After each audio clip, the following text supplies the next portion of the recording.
So let's start with the prayers.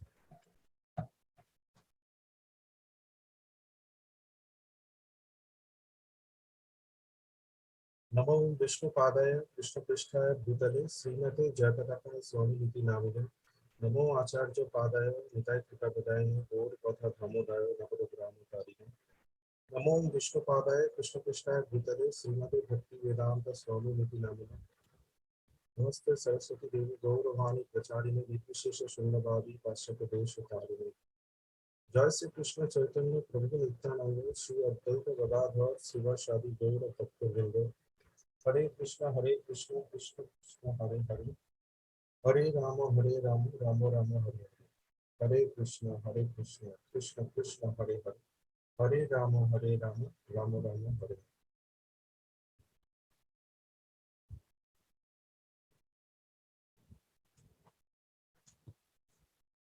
So, good morning, everyone.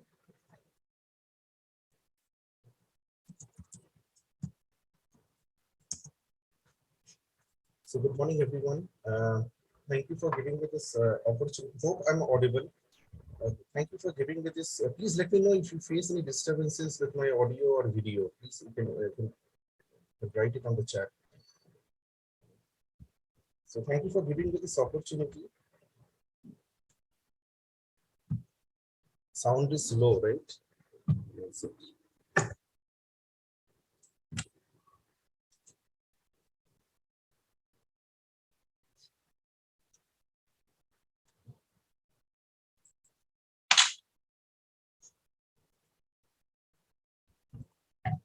Okay, I hope the sound is better now.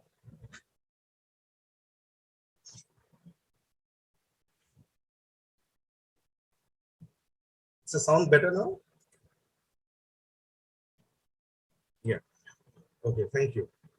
So, thank you for giving me this opportunity. I would be taking this class in English because, I mean, I'm used to taking classes in English. So that is how I'm going to do it. So thank you for giving me this opportunity to speak something on Srila Prabhupada. I mean, it's always an honor to speak or glorify Srila Prabhupada in the Association of Devotees. And so what can I say? Like, I mean, let's begin this class with a question. Jodi Prabhupada na hoito, tahole ki hoito? So we, in essence, we owe our spiritual lives to Srila Prabhupada. Srila Prabhupada had been a visionary whose disciples, whose temples, whose books have been instrumental in rescuing us, in rescuing our souls from the clutches of Maya and engaging us in the service of Krishna and re-engaging us in the Harinam Sankirtan movement of Sri Chaitanya Mahaprabhu. So, Srila Prabhupada, by the time he left this world, he had established about 108 temples all over the world. He had initiated over 5,000 disciples who were scattered across different continents. He was instrumental in rejuvenating the movement of Sri Chaitanya Mahaprabhu by spreading it to every town and village. But in spite of accomplishing so much in so little time, Srila Prabhupada had always been very humble. He was rooted in humility. Whenever someone would want to give him any credit, Srila Prabhupada would say that no, the credit belongs to my Guru Maharaj, Srila Bhaktivedanta Saraswati Thakur. It is he who has been sending me such good souls into this movement. In fact, when Srila Prabhupada was aboard that cargo ship in Jaladuta, he was praying to Krishna, he was begging Krishna, so that Krishna makes him capable or empowers him so that he could fulfill the mission of his Guru Maharaj. Because he felt that he was utterly incapable to execute the instructions of Srila Bhaktisiddhanta Saraswati Thakur. So Srila Prabhupada was humility personified. In fact, if we take a closer look, we would understand that Srila Prabhupada, that all the 26 qualities of a pure devotee exist in Srila Prabhupada. So, I mean, it is my great fortune that here I am sitting in the association of his grand disciples and trying to speak a few lines in his glorification. So this chapter 38 that I have been asked to speak upon. So this chapter 38, the portion that I'm going to speak upon, that begins with an episode that involves the initiation, the sannyasa initiation of His Holiness Tamal Krishna Goswami Maharaj.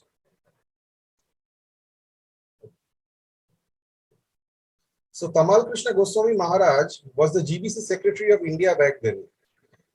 He was the assistant of Srila Prabhupada, and Srila Prabhupada trusted him with a lot of services, a lot of important services, be it philosophical, be it related to spirituality, be it organizational, be it legal, so on and so forth.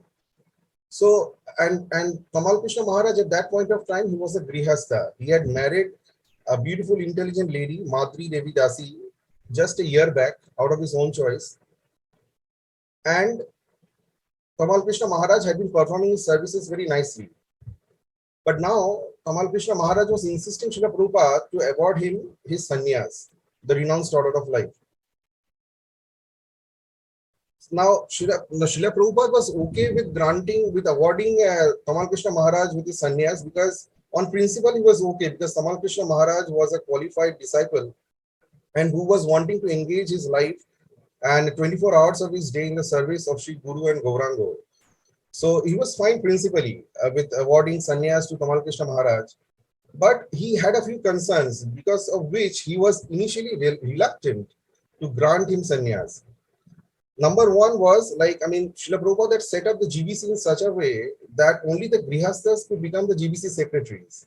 So if Tamal Krishna Maharaj was to become a sannyasi, he would have to be relieved of all his positions, all his responsibilities that he was then performing as a GBC secretary. Like he would have to be relieved because Tamal Krishna Maharaj at that point of time was overseeing the Bombay Jew project that was still to come to, still to materialize at that point of time. So he would have to be removed from that post. Also, because the sannyasi is only concerned, he's only responsible for traveling and preaching. So all these important responsibilities that Tamal Krishna Maharaj was overseeing as a GBC secretary he had to be relieved of all these responsibilities.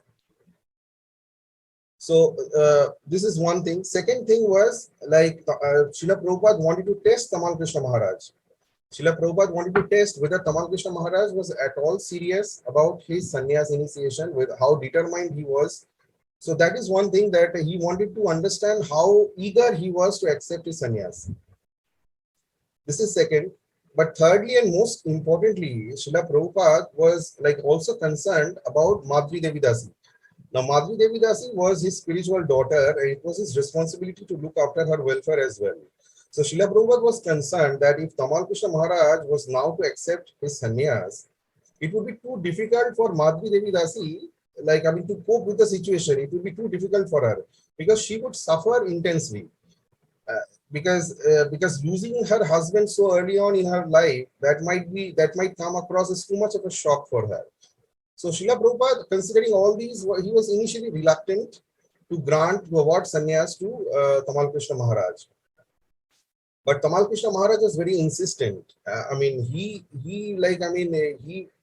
kept insisting Srila Prabhupada. So at one point of time, what happened, when Srila Prabhupada was in Bombay, Tamal Krishna Maharaj used to come to his room every morning, lead the Mangalarti prayers, and then sit down silently. He did not speak anything. He just sat down silently beside Srila Prabhupada.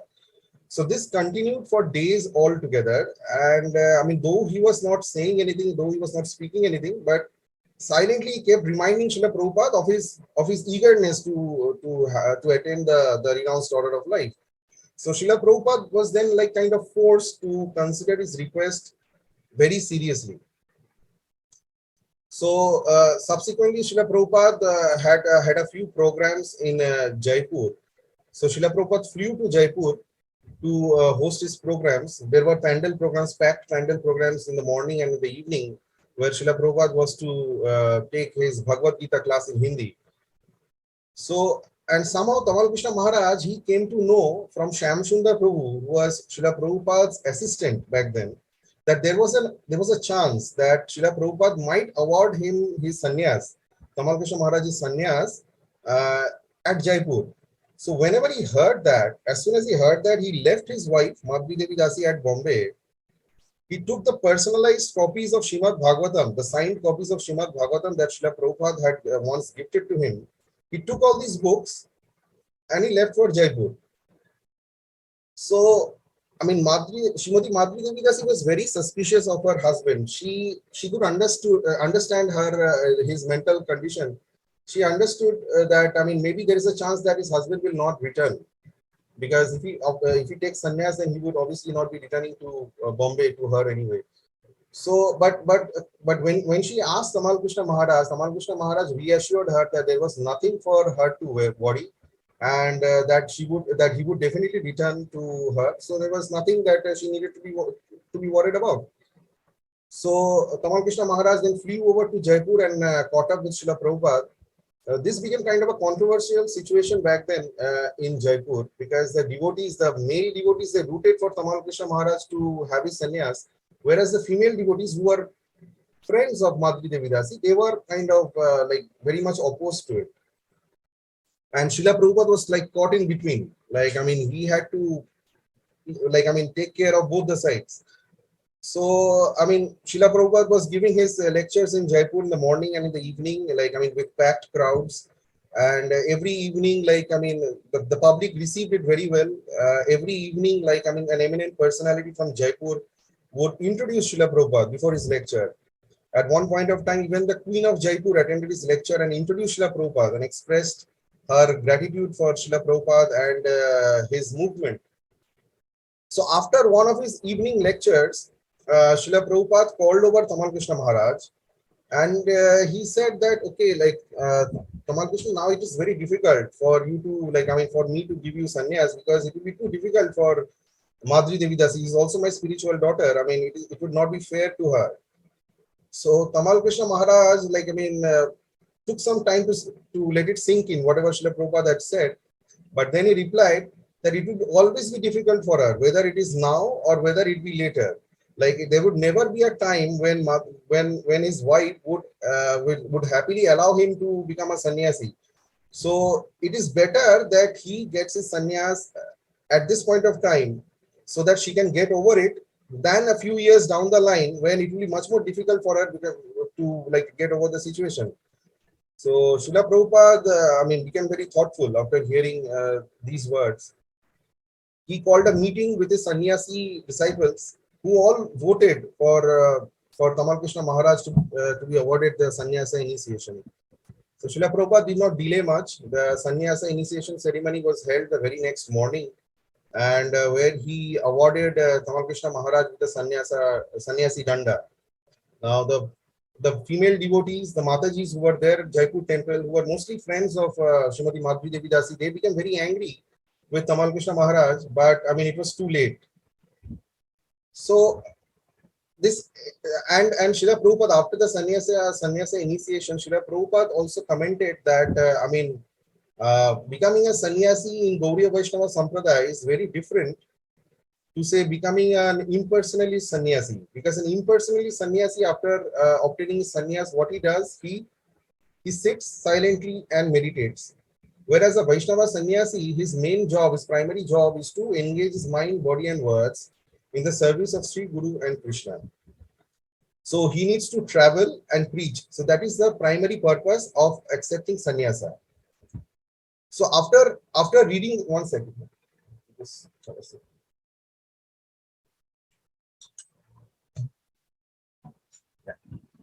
So after reading this entire episode from Lilamrit, there are a few things that have occurred to me. Like, one thing is, like, for a young grihastha, for a newly married grihastha to accept the sannyasa order of life is not something new in our Gauriya Vaishnava Sampradaya. There has been precedence of this in the past. None other than Sri Chaitanya Mahaprabhu. He had accepted the renounced order of life when he was very young. He was 24 years of age. And Vishnupriya Devi, his wife, was also very young at that point of time. But so Chaitanya Mahaprabhu had to eventually escape from his house in the middle of the night without anyone knowing about it. He came to Nidayar Ghat in Mayapur. He crossed over the Ganges, he swam across the Ganges. He reached Katwa, where he accepted the sannyas initiation from Sri Keshav Bharati. But the striking similarity is, just as Tamal Krishna Maharaj uh, consoled his wife that, there is nothing for her to worry. He reassured her again and again, saying that he would definitely return back to her. Similarly, Chaitanya Mahaprabhu, the night before he left his home, actually, he was in a conversation with Vishnupriya Devi. This is mentioned in Chaitanya Mongol. And he had actually consoled Vishnupriya Devi, saying that he would never abandon her. He would never accept the renounced order of life. And that, all the talks of him accepting sannyas that were going on around Navadip.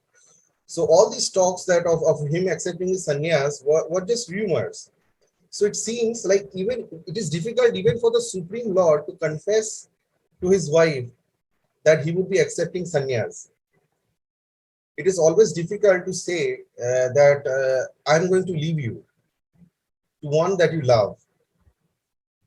So it is not that Tamal Krishna Maharaj did not love his wife or did not care for her and just wanted to get rid of her. It is not like that. It's just that his desire, to engage in the service of Krishna full time, 24/7, that desire, that intense desire far superseded his familial affections.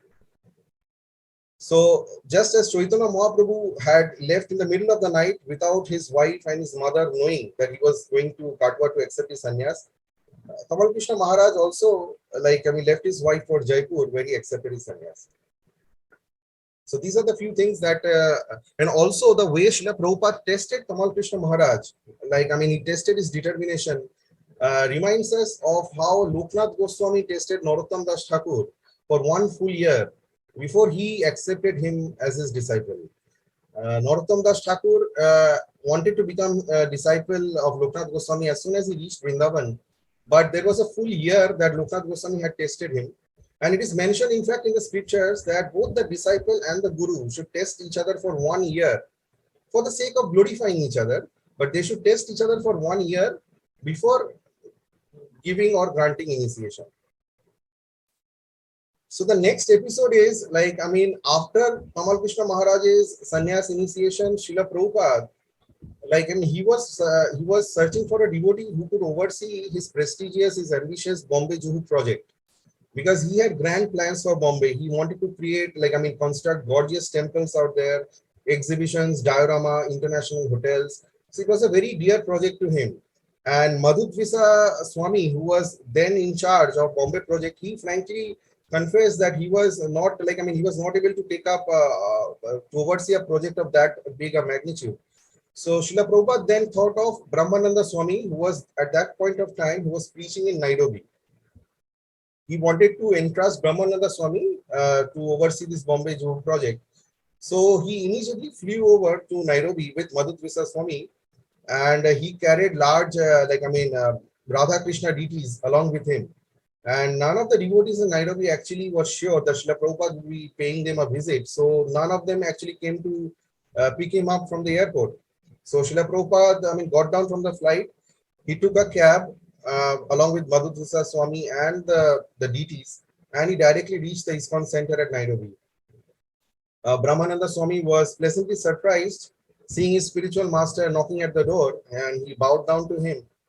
And the thing is, Madhudvisa Swami immediately became bedridden because he had become inflicted with hepatitis. So Srila Prabhupada was practically without any assistant at Nairobi. And Brahmananda Swami did his best to take care of him as much as possible. So there were a few incidents that took place in Nairobi during the week-long stay of Srila Prabhupada. These incidents are quite funny. Because Srila Prabhupada had a good laugh about them. He did not take any offense. When Srila Prabhupada came out of his bath, he could not find his clothes. None of his clothes were ready. So apparently all of his clothes were stolen. And he informed this to Brahmananda Swami, and in the evening when Srila Prabhupada sat down to give his Bhagavad Gita class, he found that the devotees who were in audience, they were actually wearing his clothes. Some of them were wearing his dhoti, some of them were wearing his kurta, and like that. So he pointed this out to Brahmananda Swami. So Brahmananda Swami immediately collected these clothes, but Srila Prabhupada did not take any offense. I mean, he had a good laugh about it. So things like that, I mean, happened in Nairobi. And at one point of time, like Srila Prabhupada also taught them how to, because he was not happy with the standards of cooking in the Nairobi temple. I mean, when he was served food, actually he had, this is in Lilamrit, he actually compared that food to pig's food. So Srila Prabhupada actually went to the kitchen. He prepared dal, rice, chapatis, sabjis for all the devotees. And I mean, he taught them how to cook, and he served all these devotees personally. So Srila Prabhupada was a person who's like, I mean, who used to lead by example. He taught by example. So he was very caring for all the devotees. They were like his own sons and daughters. So this shows how big a heart Srila Prabhupada had.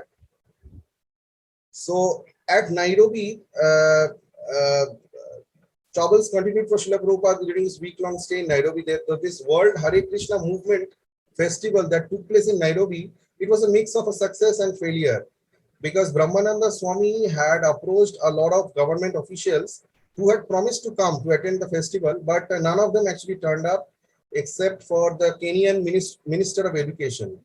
And when he was given an opportunity to speak, this minister actually he glorified Kenya. Like, I mean, he went at lengths to speak about Kenya, but at the last he also added that, I mean, Bhagavad Gita, which is a great literature, was now available for everyone to understand and relish, because Srila Prabhupada had now provided an English commentary to it. But several hundreds of Kenyans attended that festival, and I mean, they chanted, they danced, they had honored prasadam. So it was a mix of success and failure. So at Nairobi, like, I mean, Srila Prabhupada, after installing the deities, he installed the deities at the Nairobi temple. He named the temple as Kirata Shuddhi, or the place where aborigines could be purified. So Prabhupada was visibly shocked one day when he came into the temple hall and found out that the Radha and Krishna deities were separated from each other. Like, Krishna stood at extreme left, whereas Radharani stood at extreme right. So Srila Prabhupada immediately chastised the temple priest, and he asked him to personally asked him to ensure that such things did not happen, did not recur in the future, and that Radha and Krishna should not be more than 3 inches apart from each other. So at Nairobi, Srila Prabhupada, he made one observation. He said that there was not much requirement to speak, to discuss philosophy, to discuss Gaudiya Vaishnava philosophy, but instead he wanted to focus on chanting and loud kirtan. He commented that Sri Chaitanya Mahaprabhu had actually spoken philosophy with erudite scholars like Rupa and Sanatan Goswami, but he did not discuss, philosophy with everyone. Now, this is a fact because Sri Chaitanya Mahaprabhu went at lengths to discuss about Gaudiya Vaishnava philosophy with Sarvabhauma Bhattacharya, whose impersonalistic philosophy he defeated. He went at lengths to discuss philosophy with the Tattvavadis at Udupi. Srila Prabhupada discussed Sanskrit grammar and Alankar with a scholar like Keshav Kashmiri, whose pride he had crushed. But when Sri Chaitanya Mahaprabhu was touring South India, he transformed the simple villagers who came in contact with him. These villagers were simply transformed hearing Sri Chaitanya Mahaprabhu chant the holy name. Or when Sri Chaitanya Mahaprabhu was attempted to travel to Vrindavan the first time around, when he returned back from Kanai Natshala, thousands and thousands of ordinary people, they left their families, they left their homes and accompanied Sri Chaitanya Mahaprabhu to accompany him in his yatra. So all of them were enchanted simply by hearing simply by seeing Sri Chaitanya Mahaprabhu and hearing him chant the holy name. So the holy name is very potent. Srila Prabhupada knew this very well, and he incorporated this aspect very nicely in his movement. So after convincing Brahmananda Swami to take care of the Bombay Juhu project, Srila Prabhupada returned immediately to India. After returning to India, Srila Prabhupada entrusted the care of the Bombay Juhu project to Brahmananda Swami and paid advance to Mr. N, and and gave all the papers for legal processing. So So then, like, I mean, Srila Prabhupada expressed that he wanted to spend most of his time in traveling and preaching and translating scriptures or writing books. He did not want to invest much of his energy in in handling of management problems. So that is the reason why he had set up the GBC. But the GBC, like, I mean, when it came to India, Srila Prabhupada used to get involved in every small detail because he did not want his devotees to get cheated. For the rest of the world, for the projects across the world, it was fine. But for India, Srila Prabhupada was very hands-on and he wanted to take care of all the affairs personally. So that was also exhausting him at the same time because he was not getting much time to write his books. So after handing the Bombay Jew project to Brahmananda Swami, Srila Prabhupada traveled to Madras, to South India, with 20 of his disciples. So at Madras, uh, there was a 5-day pandal program that was scheduled. There was a huge procession, a parade, elephant procession, where Prabhupada, and then Prabhupada also traveled with in his American limousine across the streets of Madras. So all of these were like, I mean, a grand program was scheduled, and there was a packed program out there in Madras where 5,000 people uh, were in attendance in a hall, and this program continued, like, I mean, for 3 consecutive days. So like after this program was a huge success, where Srila Prabhupada, I mean, he made several references to Gaudiya Vaishnava pastimes. Like, I mean, he referred to the pastime of the illiterate South Indian Brahmana, who though did not possess any education, but he had strong faith in Guru and Krishna. He had strong faith in Bhagavad Gita. So after that, Srila Prabhupada went on, like, I mean, also hosted, I mean, one of the Chief Justice of Madras, actually, he hosted a select gathering of eminent personalities where judges, lawyers, and everyone attended. So Srila Prabhupada gave them a wonderful lecture and also told them the story of Rupa and Sanatan Goswami, who were government officials in Bengal. They were the Prime Minister and the Finance Minister of the Bengal government, and they had subsequently renounced everything to surrender unto Chaitanya Mahaprabhu and assist him in his movement. So indirectly, Srila Prabhupada was also requesting all these government officials to, to give up their material positions and join Krishna consciousness. Though Srila Prabhupada knew that the audience was very receptive and very respectable, and South India, by the way, was a place where Srila Prabhupada had admitted that the Vedic civilization was most intact. A lot of our previous acharyas like Madhvacharya, Ramanujacharya, even Shankaracharya, they had hailed from South India. So, and even Chaitanya Mahaprabhu, when he was touring South India, he had found South India to be very favorable. So, Srila Prabhupada, in his course of his lecture, he also realized that the audience was very receptive and they were very respectful. But at the same time, Srila Prabhupada knew that impersonalism was very much prevalent in South India. He could understand that although the audience were respectful, they were steeped in impersonalistic philosophy. So he wanted to implore the audience to accept Krishna as the supreme personality of Godhead. So just like the previous acharyas, just like I mean, Madhvacharya, Ramanujacharya, Chaitanya Mahaprabhu, Bhaktivedanta Thakur, even Bhaktisiddhanta Saraswati Thakur, Srila Prabhupada always spoke very firmly against impersonalistic philosophy. He wanted to shield his audience, his disciples. He wanted to shield everyone from the influence of Mayavad. So Srila Prabhupada was very careful in this aspect, because as Chaitanya Mahaprabhu had said, that Mayavadi Bhashyo Shunle Hoy Sarvanas. So Srila Prabhupada was very careful even in his books to defend Gaudiya Vaishnava philosophy against the influences of Mayavad. So give me a second. So I think this is the section that I was asked to speak upon. I've covered the section that I was given in its entirety. So we started a bit late. So I maybe we have so I maybe like I mean so I hope that you enjoyed listening to this session as much as I enjoyed speaking upon it. So if there are any questions now, we can take. or else we can conclude.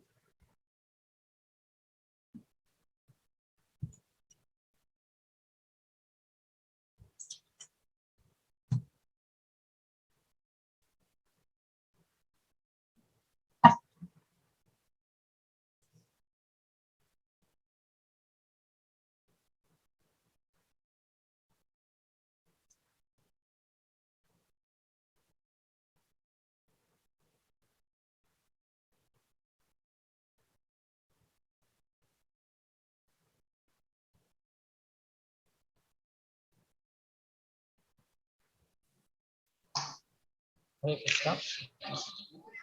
Yes, Prabhu. Thank you so much for your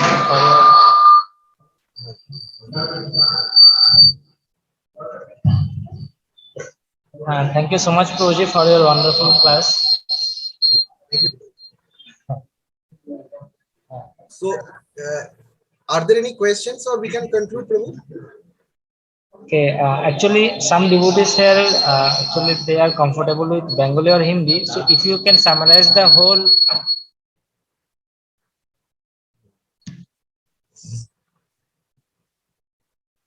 Sorry. So, Prabhuji, if you can summarize the whole topic in 5 or 10 minutes, because we have more 15 minutes in hand. So, if you can summarize in Hindi or English, Bengali, then it will be very nice. Okay, Prabhu, I'll try. Yeah, I'm trying. Yeah.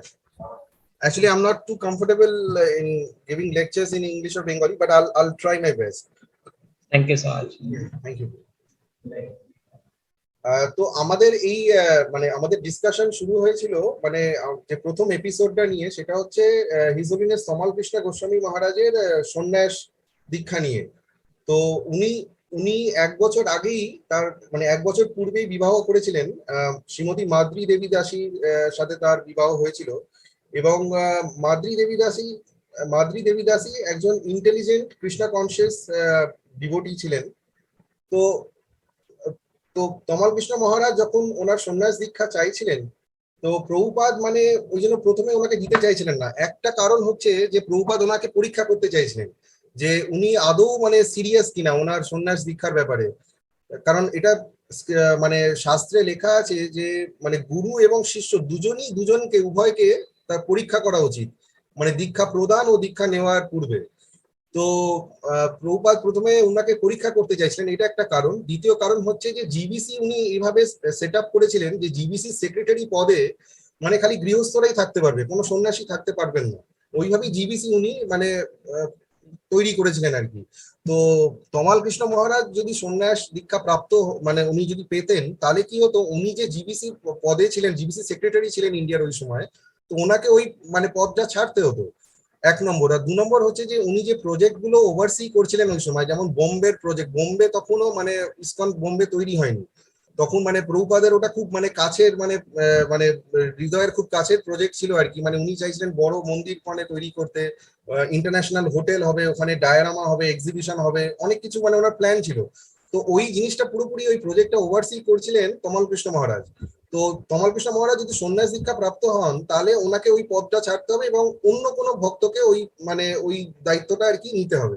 তো এটা একটা কারণ ছিল। এবং তৃতীয় এবং most important যে কারণ ছিল, যে কারণে প্রভুপাদ ওনাকে দিতে চাইছিলেন না প্রথমে সন্ন্যাস দীক্ষা, সেটা হচ্ছে যে মাদ্রি দেবী দাসী তো ওনার মানে স্পিরিচুয়াল ডটার, মানে প্রভুপাদের মেয়ে।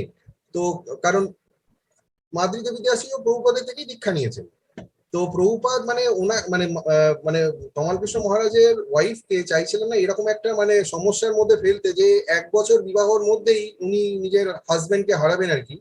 কারণ সন্ন্যাসী হয়ে গেলে তো ওনার গৃহস্থ জীবন আর মানে মানে মানে আর থাকবে না আর কি। তো এই সব বিভিন্ন কারণ ভেবে আর কি শিলা প্রভুপাদ ওনাকে দিতে চাইছিলেন না। কিন্তু তারপর কমল কৃষ্ণ মহারাজ মানে ওনাকে মানে ইনসিস্ট করেন যে না আমাকে, মানে উনি এতটাই ইচ্ছা প্রকাশ করেন যে শিলা প্রভুপাদ লাস্টে মানে সিরিয়াসলি ভাবতে বাধ্য হন আর কি, যে ওনাকে কি সন্ন্যাস দেওয়া যায়। তো পরবর্তীকালে প্রভুপাদ মানে জয়পুরে যান ওনার লেকচার দিতে, ওনার প্যান্ডেল প্রোগ্রাম ছিল। তো ওখানে তমাল কৃষ্ণ মহারাজ ওখানে জয়পুরে গিয়ে প্রভুপাদের সাথে দেখা করেন। তো এই ব্যাপারটা নিয়ে একটা কন্ট্রোভার্সি হয় মানে ডিভোটিসদের মধ্যে। কারণ মানে প্রভুজি যারা মানে মেল ডিভোটিস, মানে ওরা চাইছিলেন যে তমাল কৃষ্ণ মহারাজ সন্ন্যাস দীক্ষা প্রাপ্ত হন, কিন্তু যারা মাতাজি ছিলেন তারা মানে চাইছিলেন যে না মানে এটা এটা খুব খারাপ হচ্ছে এবং এটা মানে মানে this is not fair to Madri Devi দাসী, মানে দিস ইজ মানে এটা এটা হওয়া উচিত না। তো প্রভুপাদ পড়ে গেছিলেন এই দুটো টানাপোড়েনের মাঝখানে। তো ওনাকে দুটো দিক বাঁচিয়েই মানে কাজ করতে হচ্ছিল।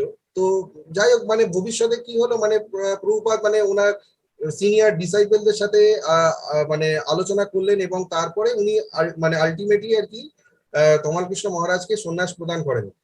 তো এখানে একটা ব্যাপার আমি বলছিলাম যে তমাল কৃষ্ণ মহারাজ মানে জয়পুরে মানে উড়ে যাওয়ার আগে ফ্লাই করার আগে আর কি, তো উনি ওনার ওয়াইফকে বলেছিলেন যে মানে যে দেখুন দেখো তোমার কোনো চিন্তার কারণ নেই, কারণ আমি সন্ন্যাস নেব না এবং আমি তোমার কাছে ফিরে আসবো, মানে এরকম মানে ওনাকে কনসোল করেছিলেন, ওরকম ফলস অ্যাসিওরেন্স দিয়েছিলেন। তো এই একই ঘটনা ঘটেছিল চৈতন্য মহাপ্রভুর জীবনে আর কি, মানে চৈতন্য মহাপ্রভু নিজেও কিন্তু বিষ্ণুপ্রিয়া দেবীকে উনি মানে উনি কিন্তু মানে সন্ন্যাস নেওয়ার আগে বলেননি, কনফেস করেননি যে আমি সন্ন্যাস নিতে চলেছি। চৈতন্য মহাপ্রভু অ্যাকচুয়ালি যখন মানে মানে রাত্রির অন্ধকারের মাঝে যখন ওনার মা এবং ওনার ওয়াইফ দুজনেই ঘুমিয়ে পড়েছে, তখন উনি বাড়ি থেকে বেরিয়েছিলেন, মানে উনি নিদয়ার ঘাটে গেছিলেন মায়াপুরে এবং গঙ্গার পার করে উনি কাটোয়া গিয়ে পরের দিন আর কি কেশব কাশ্মীরি থেকে সন্ন্যাস দীক্ষা গ্রহণ করেছিলেন। তো স্বয়ং ভগবানই কিন্তু মানে মানে কনফেস করতে পারছেন না নিজের ওয়াইফের কাছে যে আমি সন্ন্যাস দীক্ষা নিতে চাই, আমি তোমাকে ছাড়তে চাই, কারণ এটা খুব ডিফিকাল্ট, মানে আপনি যাকে ভালোবাসেন তাকে আপনি বলতে পারেন না যে আমি তোমাকে ছেড়ে চলে যাবো।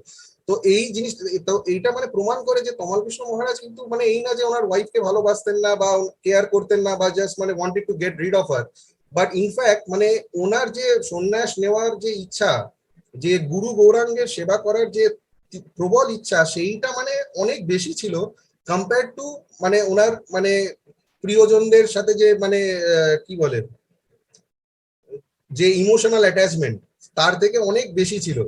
তো সেই কারণে আর কি মানে তমাল কৃষ্ণ মহারাজ মানে মানে সন্ন্যাস নিতে চেয়েছিলেন। এবং এবং গৌড়ীয় বৈষ্ণব সম্প্রদায় আর কি সন্ন্যাস নেওয়া মানে হচ্ছে মানে সাইলেন্টলি বসে মেডিটেট করা না। গৌড়ীয় বৈষ্ণব সন্ন্যাসী মানে হচ্ছে হি উইল মানে সে ট্রাভেল করবে এবং সবাইকে গুরু গৌরাঙ্গের মেসেজ এবং কৃপা প্রদান করবে, এটা হচ্ছে মানে গৌড়ীয় বৈষ্ণব সম্প্রদায়ের সন্ন্যাসের মানে। তো এটা ছিল একটা এপিসোড যেটা আমরা ডিসকাস করলাম। আরেকটা এপিসোড হচ্ছে প্রভুপাদ তারপরে মানে কমল কৃষ্ণ মহারাজের সন্ন্যাসের পরে আর কি, তো উনি অন্য একটা ভক্ত খুঁজছিলেন যে আর কি মানে বোম্বে জুহু প্রজেক্ট মানে টেক ওভার হ্যান্ড ওভার নিতে পারে। তো তখন ওনার মাথায় আসে ব্রহ্মানন্দ স্বামীর কথা। তো ব্রহ্মানন্দ স্বামী ওই সময় নাইরোবিতে ছিলেন, উনি প্রিচ করছিলেন মানে নাইরোবির ইসকন সেন্টারে। তো ওইখানে তিনি প্রভুপাদ তখন মানে নাইরোবিতে ফ্লাই করে যান এবং ব্রহ্মানন্দ স্বামীকে কনভিন্স করেন যাতে উনি ইন্ডিয়াতে ফিরে এসে আর কি এই বোম্বে জুহু প্রজেক্টের মানে টেক ওভার করেন। তো নাইরোবিতে এক সপ্তাহ ছিলেন প্রভুপাদ, ওখানে কিছু ঘটনা ঘটে। তো তাদের মধ্যে একটা ঘটনা হচ্ছে প্রভুপাদের মানে ধুতি কুর্তা জামা কাপড় চুরি হয়ে যায় আর কি। তো মানে প্রভুপাদ মানে মানে চান করে বেরিয়ে স্নান করে বেরিয়ে উনি দেখতে পান যে ওনার জামা কাপড় আর নেই। তো তো ব্রহ্মানন্দ স্বামীকে তিনি ব্যাপারটা বলেন, তখন কিন্তু বিকেল বেলা যখন উনি ভাগবত গীতা ক্লাস নিতে বসেন প্রভুপাদ, তো দেখেন যেসব ভক্তরা ওনার ক্লাসের অ্যাটেন্ডেন্সে আছে মানে যারা মানে শুনতে এসে শ্রবণ করতে এসছে আর কি, তারাই ওনার জামা কাপড় পরে এসছে, কেউ ধুতি পরে ওনার ধুতি পরে আছে, কেউ ওনার কুর্তা পরে আছে, এরকম ব্যাপার। তো প্রভুপাদ ব্যাপারটা একদমই অফেন্সিভলি নেননি, উনি খুব মানে মানে হিউমারাস একজন মানুষ ছিলেন, উনি মানে হি হ্যাড আ গুড লাফ অ্যাবাউট ইট। তো এটা একটা ঘটনা। দ্বিতীয় ঘটনা হচ্ছে যে প্রভুপাদ ওখানে ওই রাধাকৃষ্ণ বিগ্রহ নিয়ে গেছিলেন, তো রাধাকৃষ্ণ বিগ্রহ ওখানে ইনস্টল হয়েছিল নাইরোবি ইসকন সেন্টারে। তো তারপরে হঠাৎ একদিন এসে নি দেখেন যে কৃষ্ণ একদম বাঁ দিকে দাঁড়িয়ে আছে, রাধারানী একদম ডান দিকে দাঁড়িয়ে আছে।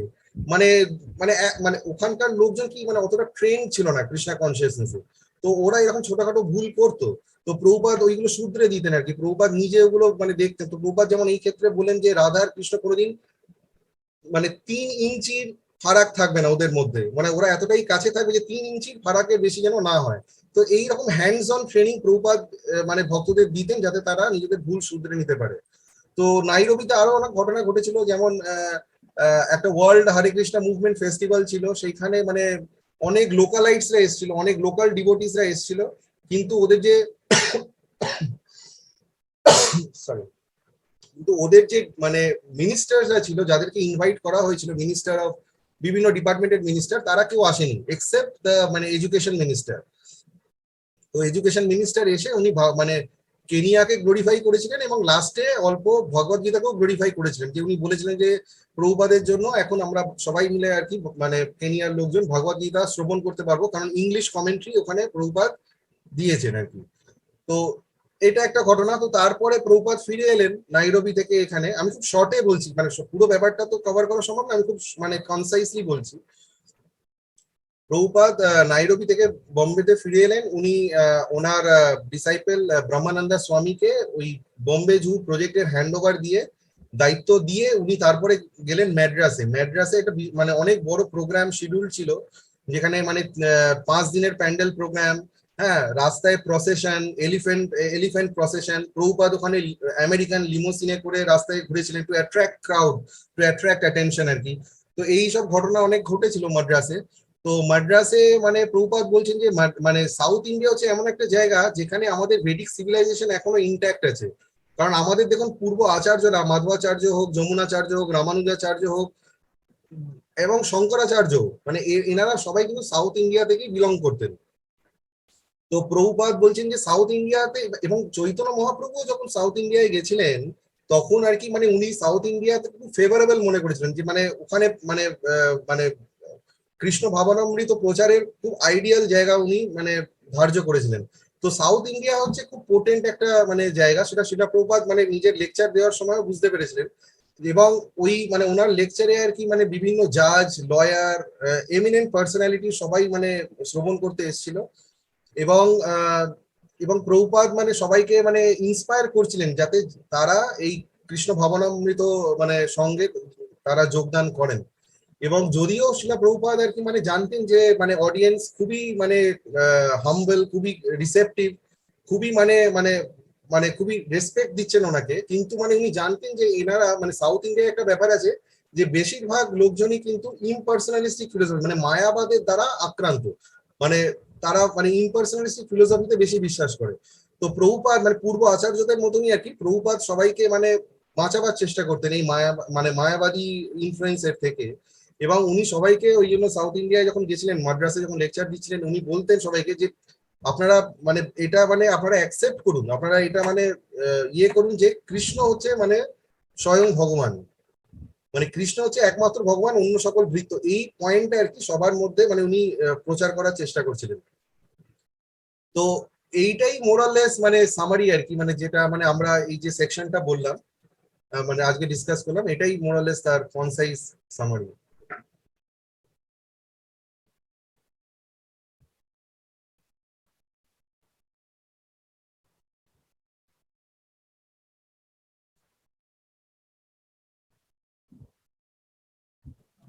হরে কৃষ্ণ। হরে কৃষ্ণ।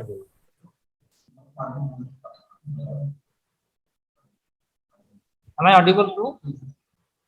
হ্যাঁ শোনা যাচ্ছে আমাকে? হ্যাঁ হ্যাঁ হ্যাঁ শোনা যাচ্ছে, বলুন। আচ্ছা, তো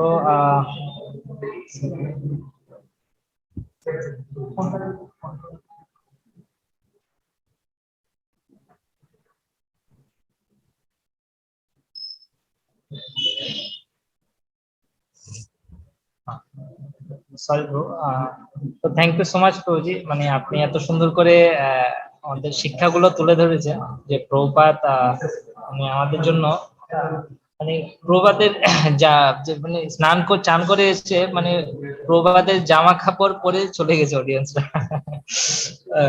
তো প্রভুপাদ মানে একজন গুরুদেব, যিনি হচ্ছেন জগৎগুরু। তো মানে তাকে যে মানে উনি কাদেরকে শিক্ষা দিয়েছেন যাদের এই কমন সেন্সটাও ছিল না, তো এই ধরনের লোকদের কোনো শিক্ষা দিয়েছেন, উনি কোনো অপরাধ নেননি, উনি সেটাকে খুব স্বাভাবিকভাবেই নিয়েছেন এবং উনি ওদেরকে স্নেহ ভালোবাসা দিয়ে এত পরিবর্তন করেছেন যে আমরা তমাল কৃষ্ণ মহারাজ, অনেক ইস্কনের বড় বড় মহারাজদের আমরা পেয়েছি। তো প্রথম দিকে ওনারা কিছুই জানতো না। হ্যাঁ, তো এটা আমাদের একটুখানি মানে কি বলা যায়, এটাকে অকল্পনীয় বলা যায়, এটাকে চিন্তার বাইরে, কল্পনার বাইরে এরকম কালচারের লোকদেরকে কিভাবে প্রভুপাদ শিক্ষা দিয়ে, কৃষ্ণ ভক্তি শিক্ষা দিয়ে এবং তাদের এই যে হরিনামের শক্তি দিয়ে তারা কিভাবে পরিবর্তন হয়ে গেল, পাল্টে গেল, তারা এখন সারা পৃথিবীকে শেখাচ্ছে।